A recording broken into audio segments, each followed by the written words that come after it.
సమాజంలో మహిళలు సగభాగం. మరి ఈ సగభాగానికి ఒక రోజు అత్యంత ప్రాముఖ్యమైన రోజు. అదే మార్చి 8 అంతర్జాతీయ మహిళా దినం. అది పోరాటాలకు స్ఫూర్తినిచ్చే రోజు. మహిళల హక్కులను పునశ్చరణ చేసుకునే రోజు. దేశంలో మహిళల స్థితిగతులు ప్రభుత్వాలు తీసుకునే విధానాల వల్లనే మారుతాయి. అయితే అవి అభివృద్ధి పథంలో నడుస్తాయి లేదా వెనుకబడేలా అయినా ఉంటాయి. ఇక మన దేశంలో పేద, దళిత, ఆదివాసీ, మైనారిటీ మహిళలపై హింస పెరుగుతున్నాయని నివేదికలు చెబుతున్నాయి. 80% బాలబాలికలపైన, 32% మహిళలపైన హింస పెరిగిందని ఎన్సీఆర్బీ డేటా తెలుపుతున్నది.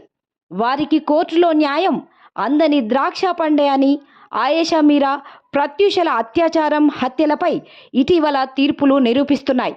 మహిళలపై కుటుంబ హింస, సామాజిక హింసను పెంచే మద్యం అమ్మకాలను 2 తెలుగు రాష్ట్రాలు పోటాపోటీగా పెంచేస్తున్నాయి. పోర్న్, అసభ్య సినిమాలపై ఎలాంటి నియంత్రణ చర్యలు లేవు.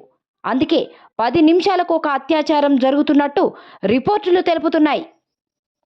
కార్పొరేట్లకు లాభాలు తేవడానికి 29 కార్మిక చట్టాలను కుదించి 4 లేబర్ కోడ్లను తేవడం వల్ల మహిళలు మరింత నష్టపోతారు.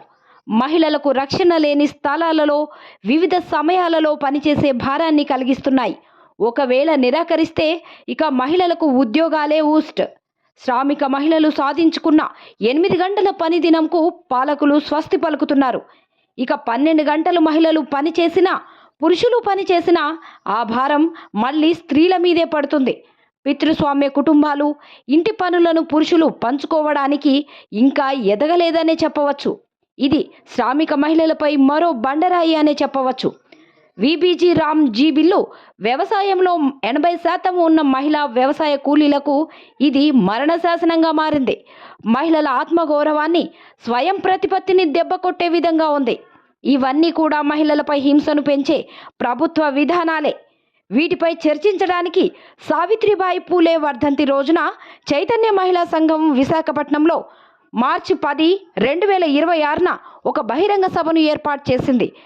ఈ సభ పౌర గ్రంథాలయం, బీవీకే కాలేజీ దగ్గర ఉదయం 10:30 గంటల నుండి సాయంత్రం వరకు 2 సెషన్లలో నిర్వహిస్తున్నారు. మొదటి సెషన్కు శ్రావణి ఆహ్వానం పలకగా సిఎంఎస్ రాష్ట్ర కమిటీ సభ్యురాలు లలిత అధ్యక్షత వహిస్తారు. వక్తలు డాక్టర్ పల్లవి, అసిస్టెంట్ ప్రొఫెసర్ శ్రీదేవి, సిఎంఎస్ రాష్ట్ర కన్వీనర్ మాట్లాడతారు. రెండవ సెషన్లో శిరీష ఆహ్వానం పలకగా సిఎంఎస్ కన్వీనర్ రాధ అధ్యక్షత వహిస్తారు. వక్త డాక్టర్ నిర్మల, రిటైర్డ్ లా ప్రొఫెసర్ మాట్లాడతారు. ఆ తర్వాత పిఓడబ్ల్యూ లక్ష్మి, విమల, ఎన్ఎఫ్ఐడబ్ల్యూ, సత్యవతి ఐద్వా, శ్యామల నాస్తిక సమాజం నుండి సందేశాలు ఇస్తారు. ఇక అందరికీ ఉత్సాహాన్నిచ్చే పాటలు, నాటికలు కూడా ఉంటాయి. మార్చి 8, 2026 అంతర్జాతీయ శ్రామిక మహిళా పోరాట దినం సందర్భంగా మహిళల సమస్యలను సమీక్షించుకోవడానికి ప్రజలు, ముఖ్యంగా మహిళలు హాజరై సభను విజయవంతం చేయవలసిందిగా విజ్ఞప్తి చేస్తున్నారు.